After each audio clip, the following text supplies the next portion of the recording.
Most people think that self-defense starts with kicks and punches and cool techniques. It doesn't. It actually starts way earlier than that. A couple of my students found my TikTok, the one on the personal space bubble. If you haven't seen it, you can check it out. And they asked me why the personal space bubble was so important. And I told them in one word. I said awareness. I explained that most real-world situations start or begin when someone enters your personal space, your bubble, and they're watching to see your reaction. And that bubble, that space buys you time, and time is what you need to react properly or efficiently, or to throw off the scent or the vibe or the feeling or the plans of the predator, of the bad guy. Just like in the parking lot video, awareness is the first line of defense because it lets you read what's happening before you are in danger. It's like my students. We got a huge project due tomorrow. Now they've had over a month to work on this project.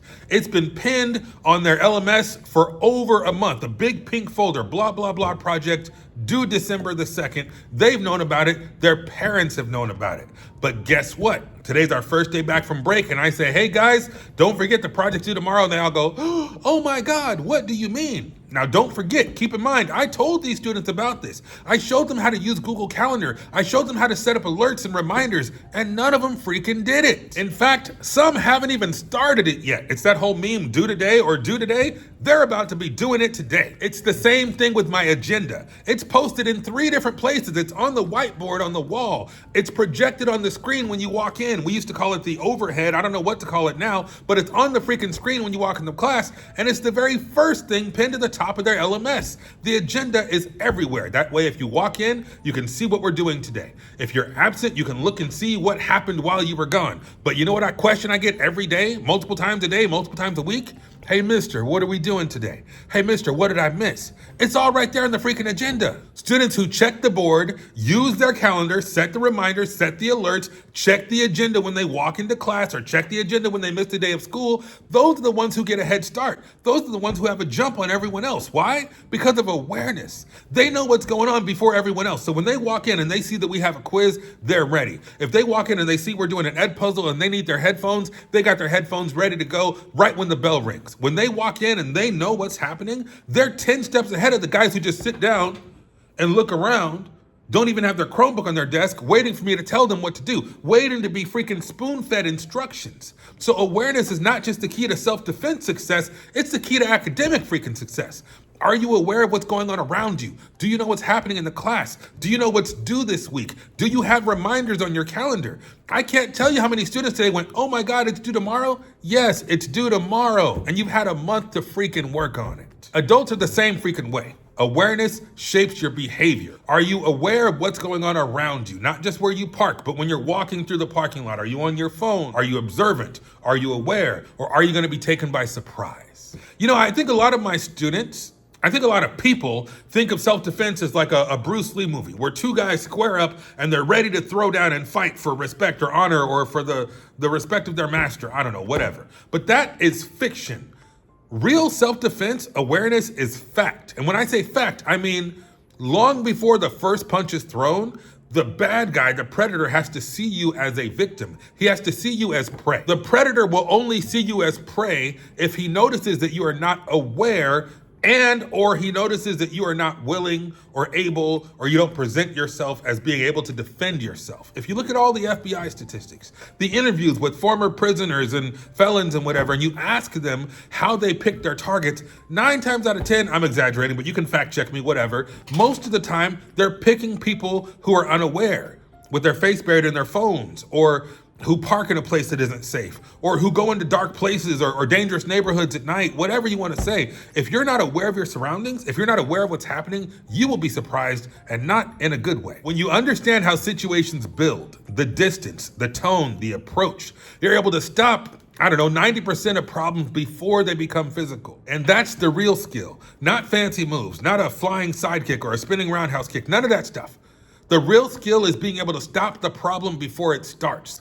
The real skill, as part of my little rescue acronym, is to recognize the attack, recognize the ambush, and the E is to evaluate your situation, evaluate your options. Can you run? Can you call for help? Can you get out of there? Evaluate is the second step in my little rescue acronym. We got to recognize the danger, recognize the attack, recognize the ambush, and then evaluate our options to see what we can do. The answer isn't always to throw hands. The answer isn't always to fight. Sometimes the answer is to run away. Sometimes the answer is get the heck up out of there. Sometimes the answer is to scream your freaking head off or to call for help or call for the police. If you carry a weapon, maybe the answer is to draw a weapon. It's completely contingent on the situation and the indicators that the predator or the bad guy is giving you. Just notice what's right in front of you.